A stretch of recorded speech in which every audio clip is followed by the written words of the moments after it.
எத்தனை ஹீரோஸ்க்கு தன்னுடைய 50வது படத்துல மகாராஜா அப்படின்ற டைட்டில் கிடைக்கும் அப்படின்னு எனக்கு தெரியல. It's very very special. இதுக்கப்புறம் நான் சொன்ன மாதிரி மகாராஜா அப்படின்னு தான் நம்ம அவரை கூப்பிட போகிறோம். It's gonna be an apt film for that. அவ்வளோ அழகான ஒரு splendid performance as usual. Morning தான் துபாயில் வந்து அவங்களுடைய ப்ரமோஷன்ஸ் பூஜ் கலீஃபாவில் வந்து படத்துடைய பேர் அதோடைய விஷயங்கள் எல்லாம் வந்து ஸ்க்ரீன் பண்ணியிருந்தாங்க. It's very inspirational. ஏன் அப்படி சொல்கிறேன்னா, துபாயில் பல வருஷங்களாக வேலை செஞ்ச ஒரு பர்சன் இன்னைக்கு புர்ஜ் கலீஃபாவில் அவருடைய பெயர் வருது அப்படின்றப்போ what an inspiration it is. What more can we ask for அப்படின்ற மாதிரி தான் இருக்குது. ஸோ நிறைய விஷயங்கள் நீங்கள் ஷேர் பண்ணணும் அப்படின்னு ஆசைப்படுறோம் சார். விஜய் சேதுபதி அவர்கள் please come on share few words. வாங்க.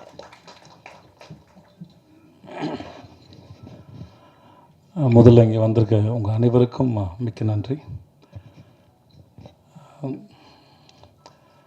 ராமோஜிராவோட அவருடைய இறந்து போனார் கேள்விப்பட்ட போது எனக்கு ரொம்ப வருத்தமாக இருந்தது. எனக்கு அவருடைய நேரடி தொடர்போ எதுவுமே இல்லைனாலும் புதுப்பேட்டை படத்துக்காக நாங்கள் அங்கே போனபோது அவ்வளோ பெரிய இடம், அவ்வளோ செட்டு இருக்குது, அவ்வளோ படங்கள் நடந்துகிட்டு இருந்தது. 2005 நாங்கள் போகும்போது இதை ஒருத்தர் கற்பனை பண்ணாரா, இதை ஒருத்தர் நம்பினாரா? ஒரு ஸ்லம் வேணுமா, ஸ்லம் இருக்குது. ஒரு கோட்டை வேணுமா, கோட்டை இருக்குது. ஒரு பார்க் வேணுமா, பார்க் இருக்குது. ஃபார்மிங் லேண்ட் வேணுமா, ஃபார்மிங் லேண்ட் இருக்குது. எல்லாமே இருந்தது. சின்ன சின்ன பொருள்லாம் இருந்தது. பேனா முதற்கொண்டு எல்லாமே ராமோஜிராவுடைய அவங்களுடைய இது போட்டிருக்கோம். நான் ஆச்சரியம், இது வரைக்கும் இவங்க கொடுக்குறாங்களா? உள்ள ஸ்டார் ஹோட்டலேருந்து அவ்வளோ வசதி, இவ்வளோ கற்பனை ஒருத்தர் இப்படி பண்ணார். அது என்னோட ரொம்ப ஆச்சரியம். அவரோட வீடு பார்ப்போம், கண்ணாடி போட்டு மூடி இருக்கும். நாங்கள்லாம் பேசிப்போங்க, அது மேலே ஹெலிகாப்டர் வருமா நிற்குமா அப்படிலாம் பேசியிருக்கோம். ஸோ ரொம்ப ஆச்சரியமான ஒரு மனுஷனாக எனக்கு அவர் இருந்தார். ஸோ அவர் இறந்து போன போது நான் ரொம்ப நாளாச்சு படத்தில் நடித்து, பட் அது கேள்விப்படும்போது காலைல செய்தியாக பார்க்கும்போது, இப்போ அஞ்சலி செலுத்தும் போது சரி, ஆட்டோமேட்டிக்காக நாங்கள் அங்கே வந்து ஏன்னா ஹீரோ ஃப்ரெண்டாக நடிக்கும்போது வந்து உங்களுக்கு எதுவும் வேலை இருக்காது. நாங்கள் போனோன்னே அசிஸ்டன்ட் சொல்லிவிடுவேன், சார் நான் அங்கே தூங்கிட்டு இருப்பேன் சார் அப்படின்னு சொல்லிட்டு போய் நான் வாட்டுக்கு படுத்துருவேன். எனக்கு இப்போ தான் தூக்கம் குறைவாக வருது. அப்போது பெரிய கனவும் பாரமும் இல்லாதனால எங்கே படுத்தாலும் நான் தூங்கிடுவேன். அதில் செட்டில் எங்கேயாவது ஒரு இடத்துல சொல்லிவிட்டு எல்லா படத்துக்கும் போயிட்டு கொஞ்ச நேரம் இருந்து பார்த்துட்டு, நானும் ஷூட்டிங் வேடிக்கை பார்க்குற மாதிரி வேடிக்கை பார்த்துட்டு ஒரு இடத்துல படுத்து தூங்கிடுவேன். அப்படி நான் நிறைய இடத்துல படுத்து தூங்கியிருக்கேன். செல்வா சாரும் தனுஷும் கிரிக்கெட் விளையாட கூப்பிடுவாங்க. நாங்கள்லாம் விளையாண்டுருக்கோம் அவங்களோட சேர்ந்து. ஸோ அங்கே நிறைய இடத்துல கிரிக்கெட் விளையாண்டுருக்கோம். அங்கே வரலாறு ஷூட் நடந்தது. அங்கே போய் நாங்கள் அஜித் சாரை தூரமாக நின்று பார்த்துருக்கோம். ஹிந்தி படம் ஷூட் நடந்திருக்கு பார்த்துருக்கோம். இந்த மாதிரி நிறையா ஷூட்டிங் வேடிக்கை பார்த்துருக்கோம். சுற்றி பார்த்த மாதிரி இருந்தது. நிறைய அனுபவம் இருக்குது. ஒரு படம் தான் அங்கே பண்ணேன், ஆனால் நிறைய அனுபவம் இருக்குது. இன்றைக்கி அவர் இறந்து போயிட்டான்னு கேள்விப்படும்போது மிகவும் வேதனை அளிக்குது. இப்படி ஒரு கற்பனை பண்ண மனுஷன் நிறைய பேரோட கற்பனைக்கு வந்து உருவம் கொடுத்துருக்காரான்னு நம்புகிறேன். அதுக்காக மிகவும் மறந்துக்கிறேன். அவருடைய ஆன்மா சாந்தி அடையட்டும். அப்புறம் வந்து கம்மிங் டு மகாராஜா, இந்த நித்தில ட்ரெய்லர் வந்த உடனே ஒரு படப்படப்பு அனுபவம் தெரிஞ்சிருக்கும். இந்த படத்தோடையும் இந்த கதையும் வந்து அதை யார் முறை பார்க்கும்போது சரி, அவங்களுக்கு இந்த படத்தோட எக்ஸ்பீரியன்ஸ் வந்து முழுசாக கிடைக்கணும் அப்படின்னா, படம் பார்த்துட்டு அதோடைய கருத்து என்னவா வேணால் இருக்கலாம் அவங்களுடையது. ஆனால் அவன் சொல்ல வருவது, அவன் உங்களுக்கு சொல்ல வருவதை தாண்டி அவன் உங்களுக்கு ஏற்படுத்த விரும்புகிற அனுபவம்னு ஒன்று இருக்குல்ல, அதுக்கு அவன் ரொம்ப மெனக்கெடுறான். அதை மட்டும்தான் அவன் பொத்தி பாதுகாக்கிறான். அது இவ்வளோ தெரிஞ்சிருமோ, அது தெரிஞ்சு இந்த ட்ரெய்லர் வர்றது கூட ப்ரொடியூசர் அவனுக்கு ரொம்ப நேரம் ஆர்கியூமெண்ட்டு, சண்டை, இது எதாவது ரிவீல் ஆகிடுமோ அப்படின்னு பயந்துகிட்டே இருந்தான். அதனால் நீங்கள் படம் பார்த்து விமர்சனம் சொல்கிற உங்கள் அனைவர்கிட்டையும் ஒரே ஒரு வேண்டுகோள், முடிஞ்ச அளவுக்கு கதையை ரிவீல் பண்ணாமல் நீங்கள் அது மேலே என்ன கருத்து வேணால் வைங்க. தயவு செஞ்சு கதையை மட்டும் ரிவீல் பண்ண வேணான்னு வேண்டி கேட்டுக்கிறேன். ஓகே தானே உனக்கு? ஸோ அது மட்டும்தான் அவனுக்கு இது. மற்றபடி படம் உங்களுக்கு பிடிச்சிருக்கு பிடிக்கல எதுவாக இருந்தாலும் அது உங்களுடைய விருப்பம் தான். என்னுடைய 50வது படம் அது மகாராஜா அமைஞ்சதில் வந்து நான் பெரும் மகிழ்ச்சி அடைகிறேன். அப்போது நித்தலன் மாதிரி ஒரு டைரக்டரோட ஒர்க் பண்ணுறதும் பெரும் சந்தோஷம். சுதன் சார் எதேச்சும் 25வது படம் அமைஞ்சது சீதக்காதி. என்னுடைய 25வது படம் அமைஞ்சது என் வாழ்வின் பாக்கியம். அதே மாதிரி 50வது படத்தில் நித்தலோடு சேர்ந்து மகாராஜான்னு ஒரு படம் பண்ணதும் என் வாழ்வின் சிறந்த அனுபவத்தின் பரிசு இல்லை, அதையும் நான் பாக்கியமாக தான் பார்க்குறேன். ஐ ஹேட் அ ஒண்டர்ஃபுல் எக்ஸ்பீரியன்ஸ். சூப்பராக இருந்துச்சு. ஒவ்வொரு நாளும் ஒருத்தனுடைய தேடுதலோடையும் அறிவோடையும் அவனுடைய ஆர்வத்தோடையும் அவனோட ஃபில்ம் மேக்கிங் எக்ஸ்பீரியன்ஸோடையும் ஒருத்தன் ஓப்பனாக இருந்தார், திறந்த புத்தகமாக இருந்தார். கலந்து பேசக்கூடிய அளவுக்கு சேர்ந்து 2 பேரும் சேர்ந்து ஒரு விஷயத்தை கண்டுபிடிக்கிறோம் ஒரு சீனில். நான், அவர், கேமராமேனு, கோ ஆக்டர்ஸ் எல்லாருமே சேர்ந்து அந்த அனுபவம், ஒரு ப்ராசஸ், ஒரு விஷயத்தை தேடும்போது, ஒரு கூட்டமாக சேர்ந்து தேடும்போது கிடைக்கிற அனுபவம் இருக்கு இல்லையா, அது மிக அற்புதமானது. அதை பல முறை நான் நித்தினோட ஒர்க் பண்ணும்போது, என்னுடைய கோ ஆக்டர்ஸ் எல்லாரோட ஒர்க் பண்ணும்போது அதை அனுபவித்தேன். It was a fantastic experience. Thanks so much Nithin for that. June 14 வருது. உங்கள் எல்லாருக்கும் அந்த படம் பிடிக்கும் நினைக்கிறேன். மற்றபடி என்னோடய படத்தில் நடித்த நட்டீஸாக இருக்கட்டும், மம்தா, அபிராம் மேடமாக இருக்கட்டும், அந்த கல்கியாக இருக்கட்டும், அந்த வினோத் சாகர். கல்கி எனக்கு இந்த படத்தில் தான் தெரியும். வினோத் ஆரஞ்சு மிட்டாயில் நான் விரும்பி கேட்ட நடிகை. எனக்கு இந்த மாதிரி ஒருத்தர் தான் நல்லாயிருக்குன்னு சொல்லிட்டு அப்போதுலேருந்து பழக்கம். ஸோ கல்கி நான் அவனை ரொம்ப ரசிக்கிறேன். நான் ஏன்னா அவன் சீன் பண்ணும்போது அவன்கிட்ட ஒரு வியர்டான டைமிங் இருக்குது. ரொம்ப நல்ல நடிகன். எதிர்காலத்தில் மிக சிறந்த நடிகனாக வருவான் நான் நம்புகிறேன். அவன்கிட்ட நிறைய இருக்குது எக்ஸ்ப்ரெஸ் பண்ணுறதுக்கு. சிறந்த சந்தர்ப்பம் அமைஞ்சு நல்ல பெரிய ஆக்டர் வர்றதுக்கு. உட்காருங்க சார். அதுக்கு நட்டி சார் இந்த படத்துக்கு வந்தது மிகப்பெரிய ப்ளஸ்ஸு. அந்த கேரக்டரை ரொம்ப அழகாக கேரி பண்ணியிருந்தார். அவருக்கு ரொம்ப நன்றி. அந்த அருள்தாசனை இந்த 50 படத்தின் ஒரு அழகான கோலமாக இருந்தால் அதன் முதல் புள்ளி அவர் சொல்லி அவரால் நடந்தது அது. ஸோ அவருக்கு ரொம்ப நன்றி. என் இயக்குனர், என் குருநாதர், என் சீனிவாமசாமி சாருக்கு அவருடைய வாழ்க்கையை கேள்விக்குறியாக இருக்கும்போது என்ன மாதிரி ஒரு ஆளை, யாருமே நம்பாத ஒரு ஆளை, என் உறவுகளும் என் சார்ந்த யாருமே நான் நம்பாத ஒரு ஆளை, நானே நம்பாத ஒரு ஆளை, தான் இக்கட்டா சூழலில் இருக்கும்போது என்னை மாதிரி ஒருத்தரை கூப்பிட்டுக்கிட்டு அந்த படத்துக்கு ஷூட்டிங் பண்ணது மிக ஆச்சரியமான ஒரு விஷயம். அது நடந்ததுக்காக அவருக்கு மிகப்பெரிய நன்றி. சிஜே பாஸ்கர் சார் என்னுடைய சீரியல் எனக்கு முதல்ல என்னை நடிக்கவே தெரியாத போது எனக்கு வாய்ப்பு கொடுத்து நான் துவண்டு போகும்போது ஒரு நாள் உன் கண்ணும் சிரிப்பு நல்லா இருக்குடா, உணர்ந்து நடித்தா நீ நல்லா வருவேன்னு என்னை ஒரு நாள் சொன்னார். ஸோ அவருக்கும் மிக்க நன்றி.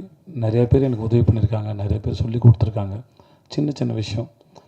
இந்த 50 படங்கிறது ஒரு மாலையாக இருந்தால் அது ஒவ்வொரு மணியும் இங்கே இருக்கிற அத்தனை பேராலையும் கோர்க்கப்பட்டது. அது ப்ரெஸ்ஸு, மீடியா, நண்பர்கள், படங்கள், இயக்குனர்கள் எல்லாராலையும், எல்லார்கிட்டேருந்தும் நான் ஏதோ ஒன்று கற்றுக்கேன். அது என் மேலே வைக்கிற விமர்சனமோ பாராட்டோ திட்டோ எதுவாக இருந்தாலும் என்னை அது யோசிக்க தான் வச்சது. நம்மளை யோசிக்க வைக்கிற எந்த விஷயமும் நம்மளை முன்னெடுத்து தான் கொண்டு போகுங்கிறது நான் அறிந்து உணர்ந்த உண்மை. ஸோ இந்த 50 படமாக என் கூட இருந்த, எனக்காக பேசின, இல்லை என்னை திட்டி என்னை உணரணுங்கிறதுக்காக சொல்ல வச்சதாக இருக்கலாம், இது மாதிரி கடுமையான விமர்சனமாக இருக்கலாம், பாராட்டாக இருக்கலாம், நான் எல்லாத்தையும் சமமாக பார்க்கிறேன். அதை கொடுத்து உங்கள் அத்தனை பேருக்கு மிகப்பெரிய நன்றி. Thank you so much. Mamta and Abirami and Philomin பாய்ஸ் மணிகண்டன், சாரி. நான் துபாயில் இருக்கும்போது 2 படத்துக்கு ஃபோட்டோ அனுப்பினேன். ஏதோ சும்மா கூட்டாம்போக்கில் சினிமாவில் ரொம்ப சுலபமாக தெரியுது நடிகர் ஆகிடலாம் அப்படிங்கிற ஒரு எண்ணம் அப்படின்னு நான் நினைக்கிறேன். அதனால் துபாய் வேலை தேடும்போது நான் ஒரு வருஷம் ஜிம்முக்கெலாம் போய் கொஞ்சம் ஒல்லியெல்லாம் நல்லா ஒல்லியாக இருப்பேன். இப்போது 5 ஸ்டார் படத்துக்கும் பாய்ஸ் படத்துக்கும் ஆர்டிஸ்ட் தேடுறான்றப்போ 2 படத்துக்கு நான் ஃபோட்டோ அனுப்பியிருந்தேன். நான் அங்கேருந்து அனுப்பியிருந்தேன் ஒரு ஃபோட்டோ. நான் சித்தார்த் சார் சந்திக்கும் போது அதை சொல்லியிருக்கேன். மணிக்கிட்ட சொல்லியிருக்கேன்னு நினைக்கிறேன், தெரியல, சொன்னான்னு தெரியல. அப்புறம் மணியை என் ஃப்ரெண்டு கடை, அங்கே மதுக்கடைன்னு ஒன்று இருக்குது, அந்த வாத்தியார் தோட்டம் கார்னர். அங்கே ரொம்ப நாள் காலேஜ் படிக்கும் பொழுது அவன் ஃப்ரெண்டு கடை, ஸ்டேஷன் கடை, அங்கே போய் நாங்கள் நின்றுருக்கோம். பலமுறை மணியை பார்த்துருக்கேன். இந்த பையன் பாய்ஸ் நடிச்ச பையன் தானே அப்படின்னு பார்த்துருக்கேன். ஒரு நாள் எதேச்சியாக பார்த்த ஒரு இன்டர்வியூ, எனக்கு என்னமோ ஒருத்தன் இனிமேல் இந்த வாழ்க்கை எவ்வளோ பயமுறுத்தினாலும் நான் பயப்பட மாட்டேன்டா அப்படின்னு ஒருத்தன் ரியலைஸ் பண்ண மாதிரி இருந்தது அந்த இன்டர்வியூ. பெரிய பூதம் பேயினா அது வாழ்க்கை தான், இது என்ன பண்ணுன்னே தெரியாது. எப்படி நேற்று இருந்த நொடி இன்றைக்கி இல்லை, அடுத்த நொடியும் கேள்விக்குறியாக இருக்குது. ஸோ அதில் ஆச்சரியம் நடக்குமா இல்லை ஏதாவது நடக்குமா, பயமுறுத்துமான்னு கூட தெரியாது. அப்படி இனிமேல் அந்த இன்டர்வியூ பார்க்கும்போது எனக்கு இருந்த ஃபீல் நான் ரொம்ப அட்ராக்டிவாக இருந்தது. ஒருத்தன் உட்காந்து கண்ணாடி போட்டுட்டு பேசினது, வீட்டில் அம்மாவுக்கு சமைச்சு வச்சு, இந்த வாழ்க்கை ரொம்ப அழகாக. இப்போயோட தென்கட்சி கோ சுவாமிநாதன் அவருடைய கதை ஏதோ கேட்ட மாதிரி ஒரு ஞாபகம். நண்பர் ஒருத்தர், அது அரைகுறையாக தான் ஞாபகத்தில் இருக்குது, பட் மழை பெய்யும்போது உட்காந்து பக்கோடா சாப்பிட்றது பிடிக்கும். அப்புறம் வேலையெல்லாம் முடிஞ்சு ரிட்டையர் ஆனதுக்கப்புறம் இப்பயும் ஒரு மழை பெய்யும்போது உட்காந்து பக்கோடா சாப்பிடுவார்ன்றபோது அது இவ்வளோ அழகாக வாழ்க்கையை சாதாரணமாக எடுத்துக்கிறதுல அது வந்து இட் வாஸ் பியூட்டிஃபுல்.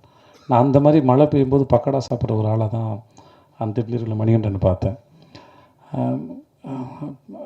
எனக்கு அது ரொம்ப பிடிச்சிருந்தது. நான் உதவி பண்ணணும் இல்லை காப்பாற்றணுன்ற எந்த எண்ணமும் கிடையாது. அதனால் அந்த ஸ்டேட்மெண்ட்டில் ஒரு ரொம்ப இன்ட்ரெஸ்டிங்கான பர்சனாலிட்டியாக இருந்தாப்புல.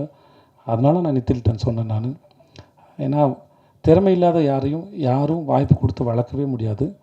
அதை நான் நம்புகிறேன். நான் அந்த மாதிரி ட்ரை பண்ணி தோற்றும் போயிருக்கேன் நிறைய பேருக்கு. ஸோ அதனால் என்னுடைய இத்தனை வருஷம் அனுபவத்துலேருந்து சொல்கிறேன், அந்த மாதிரி யாருக்கும் திறமை இல்லாத புரிதல் இல்லாத யாருக்கும் சந்தர்ப்பம் ஒன்று வாழ்க்கையில் மேலே கொண்டு வருது.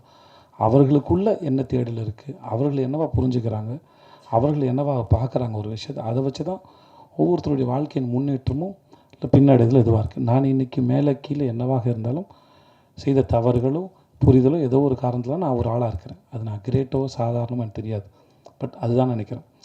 ஸோ மணிகண்டனை பொறுத்த வரைக்கும் அவரோட புரிதல் வந்து என்னை ரொம்ப அட்ராக்ட் பண்ணிச்சு வாழ்க்கையில். அதுவும் அப்புறம் நடிகராகவும் சரி, கூட சேர்ந்து நடிக்கும் போதும் சரி, எந்த தொந்தரவும் இல்லை, புரிஞ்சுக்கிறாரு, அதை பெர்ஃபார்ம் பண்ண ட்ரை பண்ணுறாரு. இந்த பயம் மரியாதை இல்லை கன்ஃபியூஷன்ஸ் நடுக்கும் இது எதுவுமே அவருக்கு நடிக்கும் போதெலாம் இல்லை. சூப்பராக ரொம்ப டேரிங்காக கேமராவையும் கூட இருந்த நடிகரையும் கதாபாத்திரத்தையும் இயக்குனரையும் எதிர்கொண்டார். மிக பிரமாதமான நடிகை. இந்த படத்தில் அவரோட நடித்தது ரொம்ப பெரிய சந்தோஷப்பட்டோம் காரணத்தில். ஸோ இந்த 50 படம் 50வது படம் மகாராஜா. நித்தில் மாதிரி ஒரு இயக்குனர்.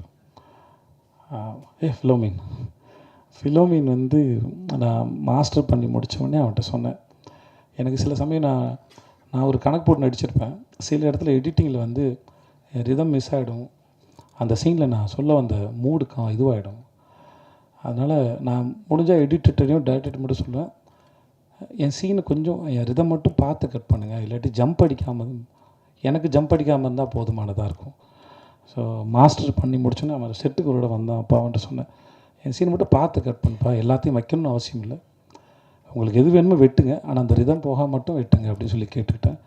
அது முடிச்சுட்டு அப்போது என்கிட்ட வந்து கேட்டான், ஆனால் நான் வெட்டினது உங்களுக்கு தெரிஞ்சுதான்னு. சத்தியமாக எனக்கு தெரியவே இல்லை, எங்கே கை வச்சான்னு கூட தெரியல என் சீனில். ஸோ அவ்வளோ பிரமாதமான ஒரு டெக்னீஷியன், நித்திலனுடைய நெருங்கிய நண்பன். அதெல்லாம் தாண்டி தொழிலில் ரொம்ப நேர்மையான ஆள். அவங்க டைரக்டர் என்ன சொல்ல வராரு அதை எப்படி கொடுக்கணும். முக்கியமாக சாதாரணமாக ஒரு படத்தை டைரெக்டாக நேரடியாக சொல்லும்போது இருக்கிற கணக்கு வேறு, நாங்கள் த்ரில்லராக சொல்லும்போது இல்லை உங்களுக்கு வேறு ஒரு மூடு க்ரியேட் பண்ணும்போது ஒரு சீனை பார்க்கும்போது சீன் பின்னாடி கம்யூனிகேட் பண்ண போகிற மூடு வேறு, இப்போ நீங்கள் பார்க்கும்போது இருக்கிற மூடு வேறுன்ற ரெண்டுத்தையும் கணக்கு போட்டு வெட்டுறது வந்து அவ்வளோ சாதாரணமான விஷயம் இல்லை. அதை ரொம்ப அழகாக செஞ்சுருக்கேன் ஃபிலிமே. ஸோ உனக்கு என்னோடய வாழ்த்துக்கள்.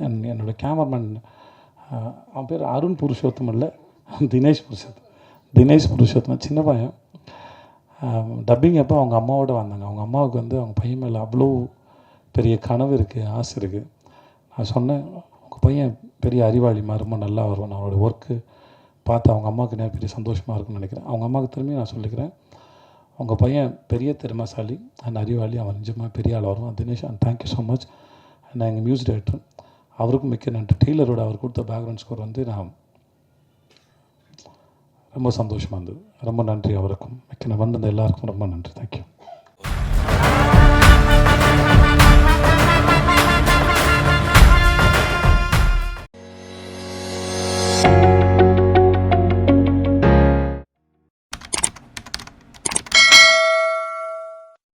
சந்தோஷத்திலே பெரிய சந்தோஷங்கிறது நமக்கு எப்ப கிடைக்குது?